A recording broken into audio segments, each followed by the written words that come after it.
მოვდოდი კაღავდამჭამად დაყავ ბუძგაზმიჩინე და ჩვეულებრივად მოვდოდი სამი ძაღლი იყო და ერთმა რომ დამიყება სამივე მწამებიდა მაგრამ ეგ რომ მივედი იქინე იქით უხვია და მე გამეიქცევა ინაღდად მეშინია რომ დევინახავ ძაღლს არ მჩერდები და არ არხა ქუჩაში ძაღლების მეტი რა და გატენილია ყველაფერი და არ შეიძლება ხანდახან მაღაზიაში თუ შევედი რამდენი ახლა დავით იმე ძაღლი მიგვიან თუ არ მიგვიან მე მილაგი ნამამდე ჩავეგერი ვოჩენ და მე ქონდო ხორობ წეიყვანის მაგრამ ყველა დღე დავგდებდა ესე იგი საქმე რა ჩავი ძაღლი ყველა დღე ხან მუშაობა და ძაღლებს მეტი რაია ზოგი კაი არ იქნება მაგრამ ზოგი უმიკნება ვერ გაარჩევ რომის მე პატრონო მაგალითად ენაში ხორო ერთი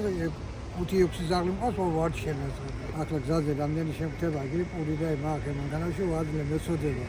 ბევრია მასაკირას მეროზე ბევრია ძალიან ბევრია ბაილეთის გზაზე რომ ეხა კაი როცა ქუჩაში ბინასან გუშო ეგება ვიღაცა აჭოს მადლიანი რაღაცა გამო მაგრამ იმ ხეში რა უნდა ქნას